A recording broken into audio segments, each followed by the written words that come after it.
être à ton image, te ressembler. Je veux, Seigneur, te ressembler.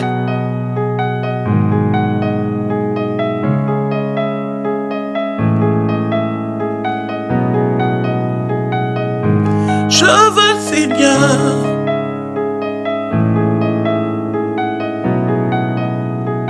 Bonsoir à tous. Bienvenue dans Métamorphosis School, l'école de la transformation. Quelle semaine. Et oui, c'est déjà fini. Mais je suis sûr que cette semaine nous a tous fait. En tout cas, je sais pas pour toi, je sais pas pour vous, mais moi, cette semaine m'a fait un grand bien. Le Seigneur a rétabli certaines fondations. Nous avons étudié une thématique qui n'est pas des moindres. Une thématique, je vous l'ai dit en début de semaine, qui fait couler beaucoup d'encre dans l'église, à savoir les dîmes, les offrandes et l'église, justement. Et le Seigneur nous a beaucoup enseigné tout au long de cette semaine. On a beaucoup mangé, n'est-ce pas? Ça nous a fait du bien. Je suis convaincu que la parole t'a fait du bien. Nous clôturons aujourd'hui avec notre 4e et dernier épisode, qui n'est pas des moindres. En réalité, chaque épisode de la semaine n'était pas des moindres. Le mardi plutôt, nous avons parlé des 7 raisons pour lesquelles nous ne devons absolument pas donner notre argent, entre guillemets, notre argent, parce que l'or et l'argent appartiennent à Dieu, mais 7 mauvaises raisons pour lesquelles nous ne devons pas donner à l'église, des mauvaises motivations. Derrière se cachent, en réalité, les mauvaises motivations des enfants de Dieu que nous pouvons parfois avoir. Nous pouvons être tout un chacun sujet à ces mauvaises motivations-là. En ce qui concerne le donner à l'église, nous ne l'abordons pas toujours de la bonne manière. Alors nous avons expliqué qu'on ne donne pas à Dieu pour recevoir, mais parce qu'on a reçu. Toutes ces choses-là, nous sommes allés un peu plus loin le mercredi et nous avons abordé le principe de la semence et de la moisson, la loi de la semence et la loi de la moisson. Le Seigneur nous a tellement enseigné. Qu'est-ce que j'aime ce principe? Qu'est-ce que j'aime cette loi-là? Oh, nous reviendrons peut-être dessus dans un autre contexte sur ce sujet de semence et de moisson. Mais dans ce cadre-ci, le Seigneur nous a fait un grand bien. Et le jeudi, plutôt hier, nous avons étudié cette idée des 10%. Qu'est-ce que c'est la dîme au final et comment surtout est-ce que nous devons donner à l'église? Parce que c'est ça le but de cet enseignement au final. Nous donner, d'aborder de la manière la plus sage, la plus équilibrée, la plus biblique que possible le donner. Parce qu'en réalité, lorsqu'on dit que oui, on n'est pas obligé de donner 10%, ça ne veut pas dire qu'on ne doit pas donner. Malheureusement, les contre-dîmes, les adversaires de la dîme, les personnes qui aiment appeler les pasteurs, les dîmovores, toutes ces choses-là, des appellations qui renvoient au fait que voilà, on est contre le fait de donner la dîme, oublient de nous dire que même si on ne doit pas donner 10%, nous devons quand même contribuer financièrement à l'avancement de l'œuvre du Seigneur. Alors, si vous avez compris cette semaine que oui, voilà, le pasteur Jean-Phil a dit que la dîme, les 10%, c'est pas obligatoire, ça ne signifie pas que votre argent doit rester dans votre poche ou sur votre compte en banque lorsqu'il s'agit de l'église. Le fait que vous ne soyez pas obligé sous la nouvelle alliance de donner 10% de vos revenus n'exclut pas le fait que vous devez contribuer généreusement. Voilà pourquoi sous la nouvelle alliance, on ne parle pas de pourcentage mais de libéralité. Et quand on parle de libéralité, on parle d'être généreux. On parle de ne pas retenir, non pas sa main, mais de ne pas retenir son cœur en ce qui concerne le donner. Pourquoi? Parce que Christ nous a tout donné de lui. Alors en ce qui concerne le corps de Christ et par ricochet l'église locale, parce que l'église locale c'est une cellule du corps de Christ en réalité. Rappelez-vous l'enseignement que nous avons donné sur l'église locale, justement.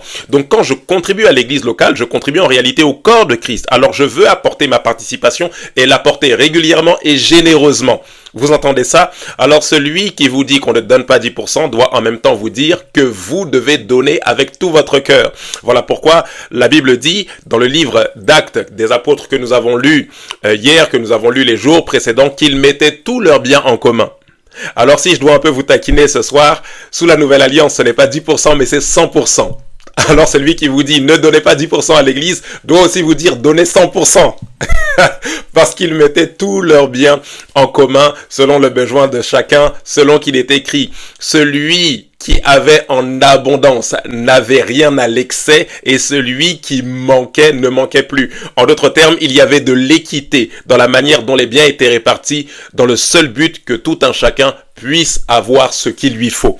C'est ça la pensée de l'Église par rapport aux données. C'est ça la mentalité. La mentalité, ce n'est pas oui, bon, est-ce que le pasteur doit percevoir ceci ou non? Est-ce qu'on doit mettre ceci comme cotisation? Non, c'est on met tous nos biens en commun pour le besoin de chacun. Ça fait que ceux qui sont dans l'abondance ne sont pas dans l'excès. Et ceux qui sont dans le manque ne sont plus dans le manque. Chacun vit à part égale. Ça, c'est la mentalité de l'Église. La mentalité de l'Église, la mentalité des finances dans l'Église, ce n'est pas oui, mais moi, j'ai travaillé, ça la sueur de mon front, j'ai eu mon salaire, j'ai eu mes diplômes. Ceux qui ne veulent pas, ceux qui veulent manger, qu'ils aillent aussi travailler. Parce que la Bible dit, celui qui ne travaille pas ne mange pas non plus. Ce n'est pas la pensée que Christ veut que nous ayons. Nous devons penser corps. Lorsque le genou est en mauvais état, il ne dit, le cerveau ne dit pas, ou plutôt la main ne dit pas, je suis désolé, moi la main, je suis en bon état, je n'ai pas besoin du genou pour fonctionner, donc je fonctionne. Non, la main va aller sur le genou pour le soigner, pour l'aider à se relever. Le cerveau communique, la tête communique des directives au corps pour que le corps puisse fonctionner en connivence, en collaboration. C'est ça le corps de Christ. Jésus est la tête, nous sommes les membres du corps et Jésus, qui est la tête de l'Église, donne des directives pour que le corps fonctionne dans l'unité. Vous ne comprenez pas ça? En ce qui concerne les finances, vous expérimenterez toujours des frustrations. Vous vous direz non, c'est moi, c'est ma poche, c'est mon argent. Pourquoi je dois donner mon argent? Pourquoi on veut mon argent? Non. Ce n'est pas la pensée que le Seigneur veut en ce qui concerne l'Église. Ceci dit, aujourd'hui, nous abordons un sujet qui n'est pas des moindres, à savoir, est-ce qu'un serviteur de Dieu a le droit d'être payé par l'Église? Sous-entendu, est-ce qu'un serviteur de Dieu a le droit d'être payé? Ça, c'est la question que tout le monde se pose, une question qui est pas toujours facile, mais une question qui a des réponses bibliques en réalité.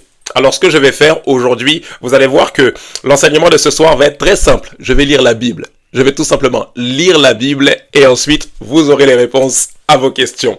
Avant de commencer, bien évidemment, prenons le temps de rendre grâce à Dieu. Père de grâce, nous te disons merci, nous bénissons ton nom, nous te rendons toute la gloire, toute la louange, toute l'honneur qui t'est dû. Merci pour l'épisode de ce soir. Merci parce que nous sommes convaincus que tu vas nous faire du bien, nous fortifier, nous réajuster ou nous réorienter. Nous sommes prêts à te rendre toute la gloire. Inspire nos paroles et nos pensées et dirige-nous conformément à ta volonté, Père. Sois élevé et sois glorifié. Dans le nom de ton Fils, Jésus-Christ, nous t'avons prié. Que quelqu'un dise Amen, Amen, Amen. Avant de poursuivre cette vidéo, tu prends le temps de partager sur tous tes réseaux sociaux, sur X, sur Trend, sur Instagram, sur Facebook, sur TikTok, sur Snap, partout, parce que je suis convaincu que cette vidéo édifiera beaucoup de personnes dans ton entourage. Un serviteur de Dieu a-t-il le droit d'être payé? Le sujet est donné. Alors je vais commencer par lire plusieurs références bibliques et ensuite vous aurez la réponse à votre question. Ne vous fâchez pas, je cite la Bible, je cite les Écritures. Alors vous pourrez aller vérifier dans la version Summer, la version Louis II 1910, celle que beaucoup de personnes aiment utiliser. Je tiens à le rappeler, Louis II 1910 n'est pas la version de Jésus. Parce que beaucoup de personnes, quand on ne lit pas Louis II 1910, sont automatiquement offusquées et se disent non mais c'est quoi comme version? Moi je connais. Non. Louis II 1910 est une version parmi tant d'autres. La plus répandue, la plus utilisée, c'est clair. Je vous ai fait une étude sur redécouvrir la parole de Dieu, donc n'hésitez pas à aller voir les sessions du début d'année. Mais ceci dit, je vais lire dans plusieurs versions les passages bibliques que je vais vous énumérer. Mais quelle que soit la version, en réalité, vous verrez que ça renvoie exactement à la même idée. Galates chapitre 6, verset 6 jusqu'au verset 7. Si vous étiez avec moi en présentiel, je vous aurais dit, est-ce que je peux y aller ou pas? Ne vous fâchez pas, je lis la parole du Seigneur. Que celui à qui on enseigne la parole fasse part de tous ses biens à celui qui l'enseigne. Je lis la Bible, Que celui à qui l'on enseigne la parole fasse part de tous ses biens à celui qui l'enseigne. Ne vous y trompez pas, on ne se moque pas de Dieu. Ce qu'un homme aura semé, il le moissonnera aussi. On est dans Galates chapitre 6, verset 6 à 7. Ce n'est pas l'épître du pasteur Jean Field, non, c'est l'épître de Paul aux chrétiens de la Galatie. 1 Corinthiens chapitre 9, le verset 10 jusqu'au verset 19. 1 Corinthiens chapitre 9, le verset 10 jusqu'au verset 19. Allez, je monte, je lis même à partir du verset 9. 1 Corinthiens chapitre 9, le verset 9. La Bible dit ceci: en effet, c'est bien dans la loi de Moïse qu'il est écrit, tu ne muselleras pas le bœuf qui foule ton grain. Dieu s'inquiéterait-il uniquement des bœufs? N'avait-il pas nos intérêts en vue en parlant ainsi? Je suis dans la version parole vivante. Ces paroles n'ont-elles pas une signification pour nous? Oui. Oui, certainement. C'est pour nous que cette parole fut écrite. Car il faut que celui qui laboure le fasse avec espérance, que celui qui bat le blé ait la perspective du fruit de son travail, de jouir du fruit de son travail. Verset 11, l'apôtre Paul ici donne la conséquence logique.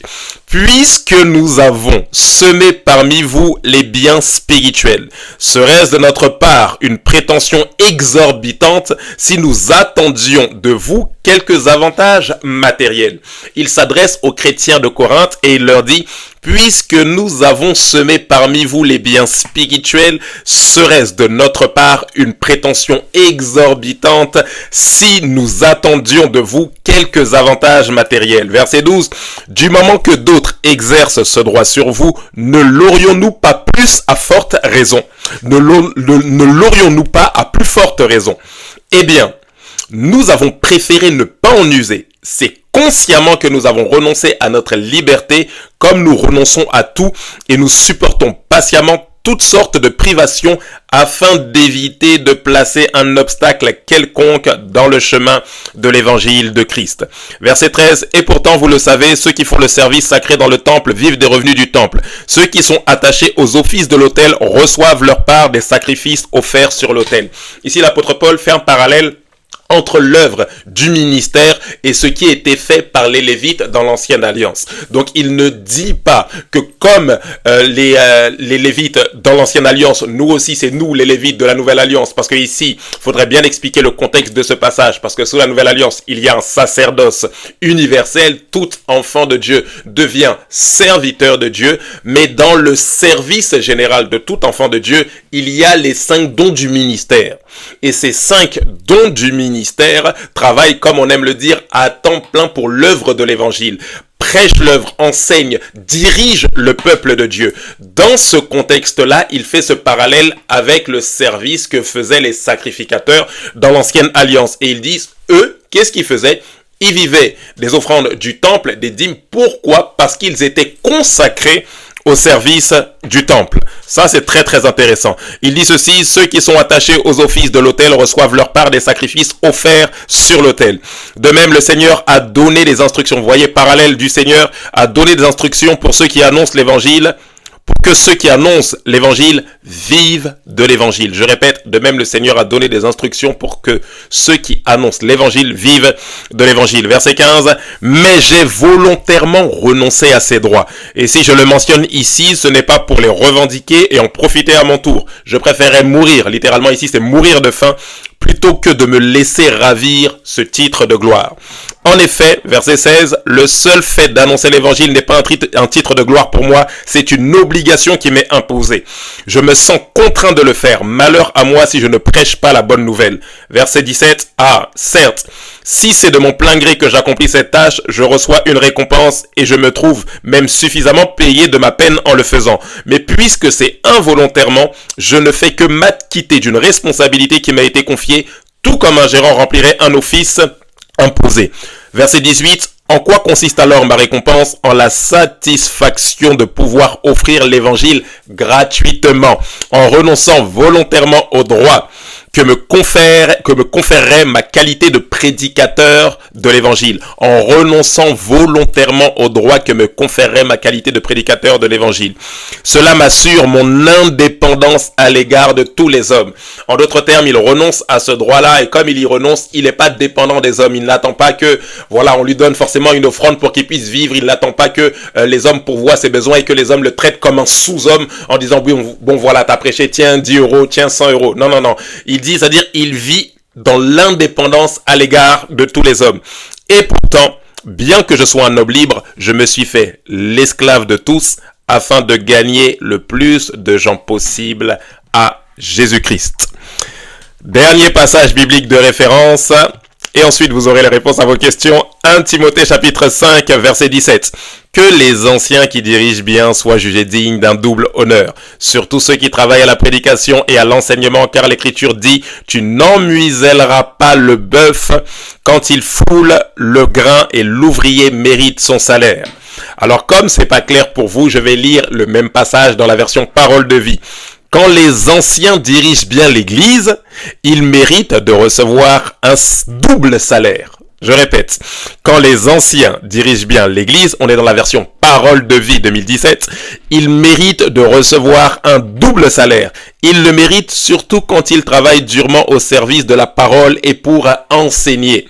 Alors quand la Bible dit ici que les anciens soient jugés dignes d'un double honneur, c'est-à-dire ceux qui dirigent, les anciens c'est littéralement ceux qui dirigent, c'est du grec presbyteros, ce qui a donné presbytère. Mais on parle ici des évêques, des dirigeants. On parle de ceux qui exercent un leadership dans l'église. Des pasteurs, des évangélistes, les apôtres, les enseignants. On parle des ministres de l'évangile, des ministres du culte. Il dit qu'ils soient jugés dignes d'un double honneur. Mais quand on dit double honneur, ne voyez pas honneur plus plus, comme si, voilà, je t'honore doublement parce que tu as bien servi. Non, non, non. Ici, c'est double honoraire. C'est-à-dire, c'est littéralement, comme la version Parole de vie le dit, un double salaire.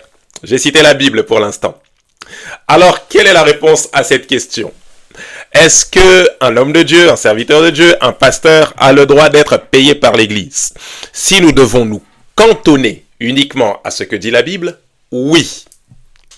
Nous ne pouvons pas, Bible à l'appui, dire que oui, non, c'est gratuit, donc comme c'est gratuit, ils n'ont rien le droit de percevoir, voilà, non, ne monnayez pas l'évangile, non, non, non, c'est gratuit. Non, non, bibliquement parlant, un homme de Dieu, un serviteur de Dieu, à l'appui des différents passages bibliques que je vous ai énumérés, a le droit de percevoir une rémunération.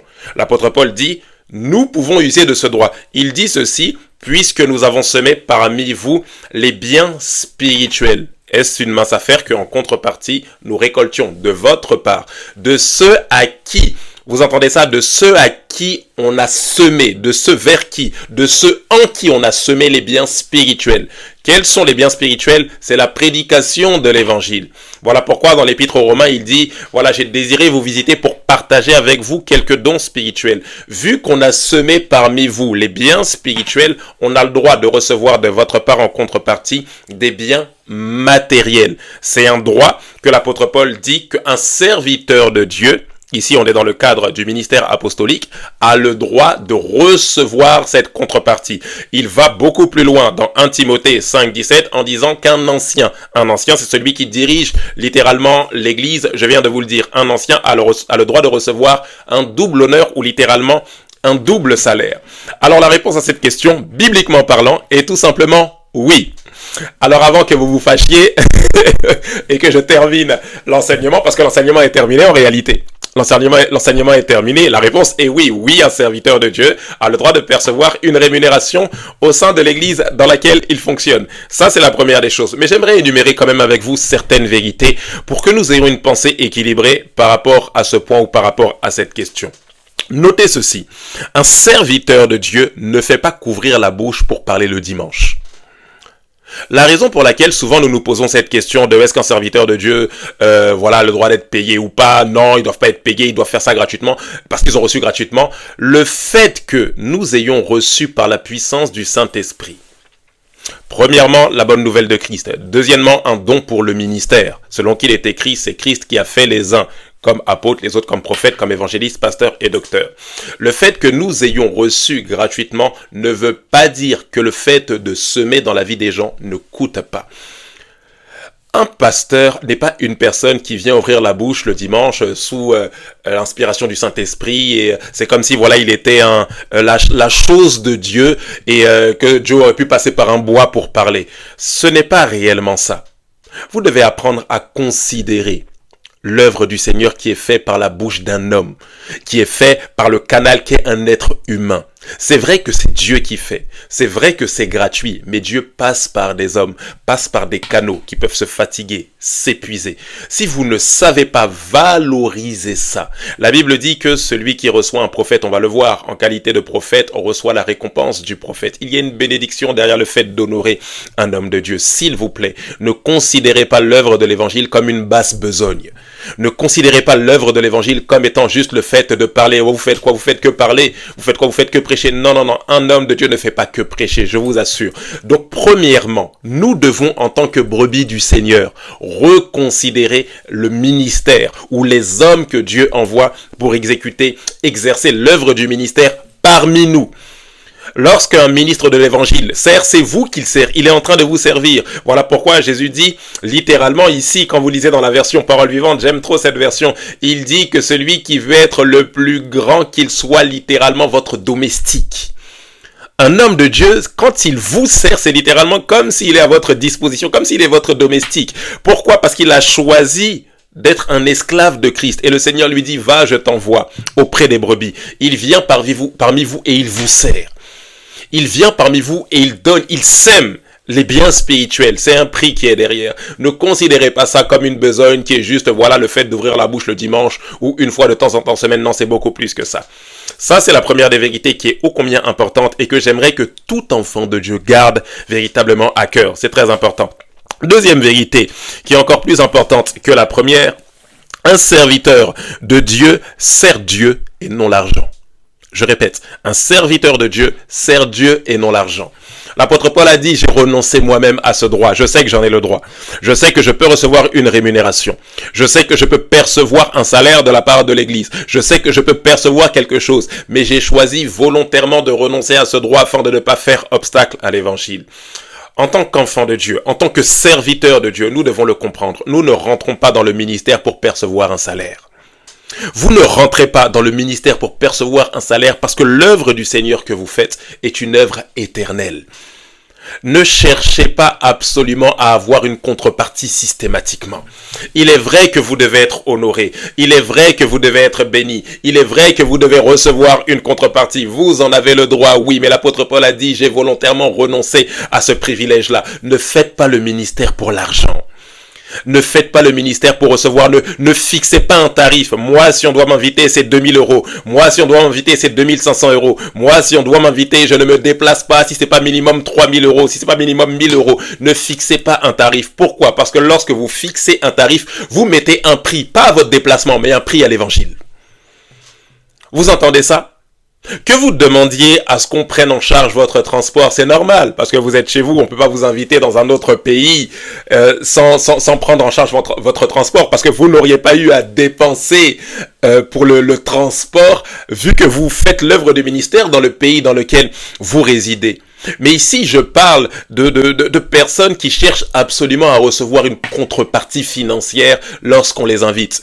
C'est-à-dire qu'à chaque fois, vous demandez, oui, on m'invite, mais moi, j'ai mes tarifs.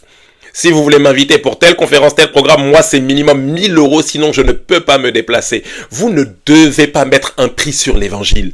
L'œuvre que vous faites est une œuvre éternelle. Posez-vous la question, combien est-ce que vaut une âme? Combien est-ce que ça vaut le fait de conseiller une famille et de restaurer cette famille par la puissance du Saint-Esprit? Cette famille qui était au bord du divorce. Combien est-ce que ça coûte? 100 euros, 200 euros la consultation? Combien est-ce que ça coûte? 300, 400, 500 euros. Vous ne devez pas mettre un prix. Lorsque vous mettez un prix, c'est comme si vous dites le fait de restaurer une famille vaut 500 euros. Le fait de restaurer un couple vaut 300 euros, vaut 1000 euros. Le fait de restaurer les personnes qui sont brisées par la dépression. Conférence sur la dépression. Vous m'invitez, mais moi c'est 1000 euros. Vous voulez que je sorte les personnes de la dépression. Vous voulez ma grâce vaut 1000 euros. Non, votre grâce ne vaut pas 1000 euros. Votre grâce ne vaut pas 500 euros. Quand bien même vous recevrez une contrepartie de 10 000, de 5 000, de 1 million d'euros, quand bien même vous recevez 500 000 dollars, quel que soit ce que vous recevez sur la terre n'égalera jamais ce que vous semez spirituellement dans la vie des gens. C'est la raison pour laquelle, même si nous recevons des contreparties terrestres, le Seigneur nous donnera une récompense céleste. S'il vous plaît, ne monnayez pas l'évangile, même si vous avez le droit de percevoir un salaire, même si vous avez le droit de recevoir une offrande après avoir fait un service. N'attendez pas systématiquement qu'on vous donne. Laissez les hommes honorer votre grâce. Laissez les hommes honorer la grâce que le Seigneur a déposée dans votre vie. Laissez les hommes, c'est-à-dire laissez le Seigneur toucher le cœur des hommes à un tel niveau où ils refuseront de vous laisser partir sans vous donner un salaire conséquent. Ne courez pas après le salaire, mais laissez le salaire vous poursuivre. J'aime tellement cette parole des Écritures qui dit « J'ordonnerai à la bénédiction de s'attacher à ta vie ». Juste en respectant les principes de Dieu, juste en faisant ce que le Seigneur attend de vous, je vous assure, vous n'aurez pas besoin de courir après l'argent, mais l'argent vous poursuivra. Pourquoi? Parce que la Bible dit « Tout ouvrier mérite salaire ». Le Seigneur sait récompenser en temps voulu ses enfants. S'il vous plaît, ne faites pas le ministère. Si vous êtes appelé au ministère, ne faites pas le ministère pour l'argent. Vérité numéro 4. C'est ça, numéro 3, numéro 4. Donc, 1, on a dit que la réponse est oui. 2, on a dit qu'un serviteur de Dieu ne fait pas courir la bouche. 3, on a dit qu'un serviteur de Dieu sert Dieu et non l'argent. 4, notez que nous devons savoir honorer les serviteurs de Dieu.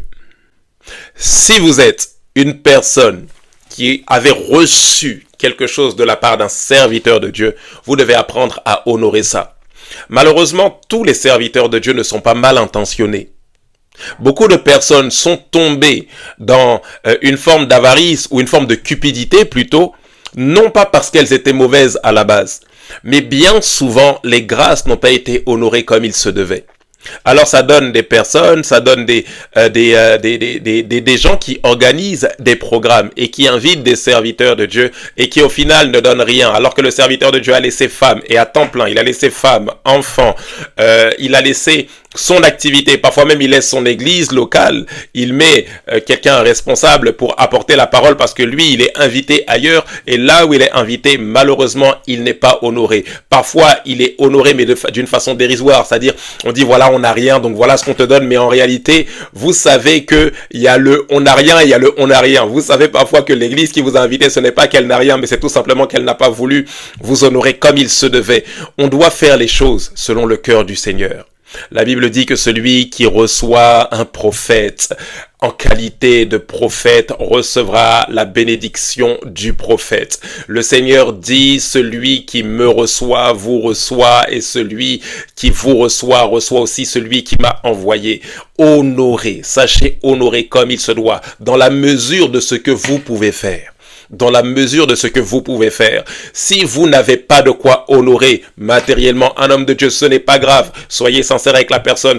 Dites à la personne, voilà, on aime ta grâce.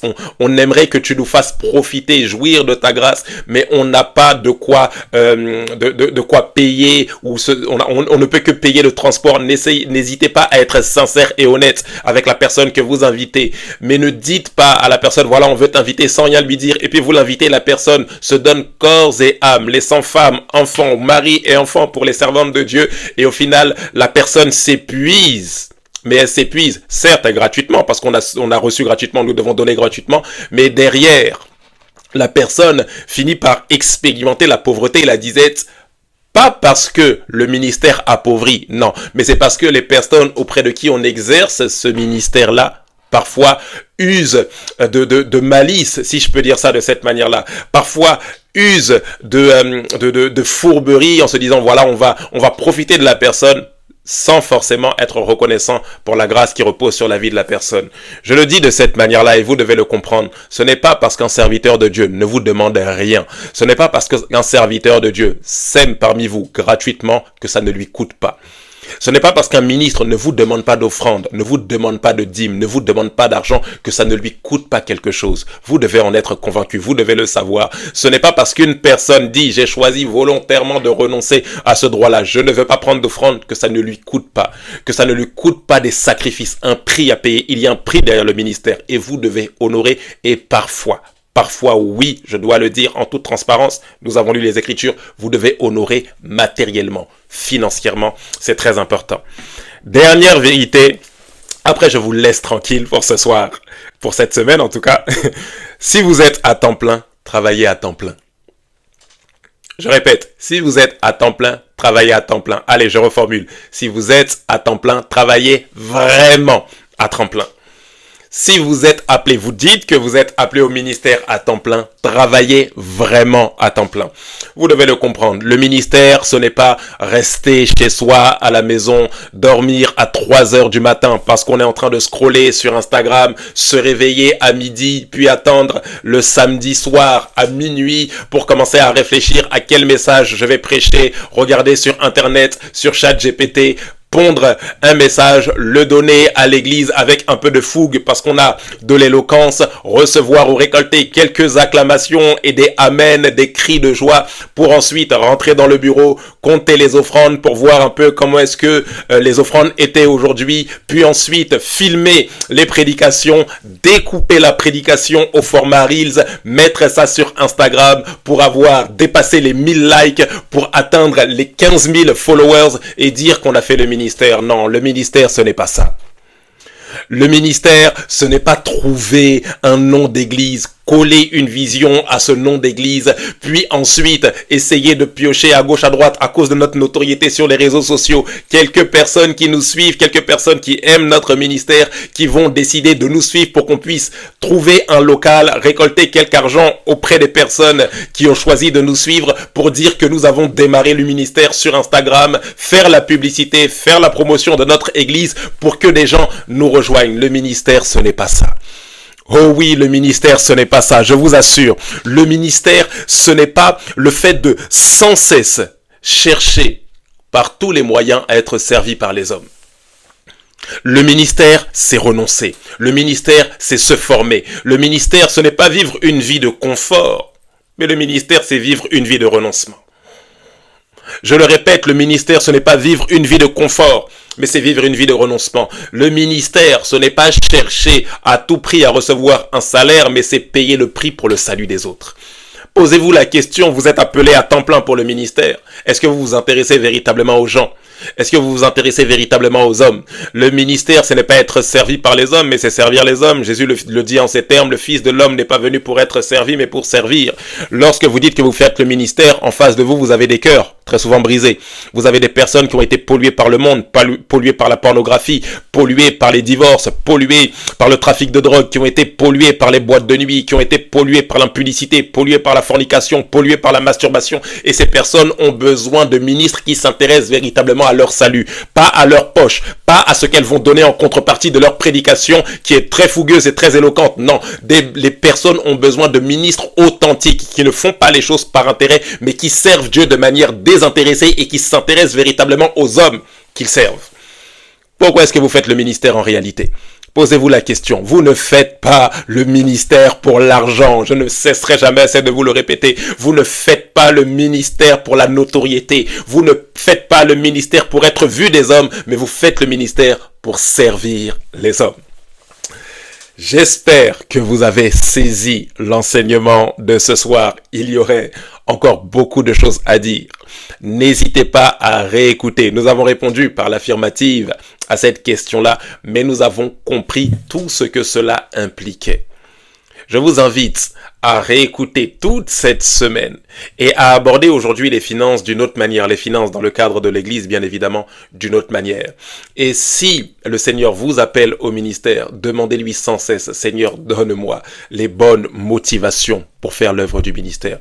Je ne veux pas faire l'œuvre de Dieu pour ma poche, pour remplir mes poches, pour avoir une grosse voiture, une grande maison. Non, non, je veux faire l'œuvre du ministère pour répondre aux besoins des hommes. Et le besoin des hommes, c'est le salut. Les personnes, les hommes ont besoin de Jésus. Il ne me reste plus qu'à vous souhaiter une très bonne soirée, un très très beau week-end, à vous donner rendez-vous très vite pour une nouvelle série d'enseignements. Soyez bénis, grâce sur vos maisons. À très bientôt avec Metamorphosis School, l'école de la transformation. Que Dieu vous bénisse. Bye bye.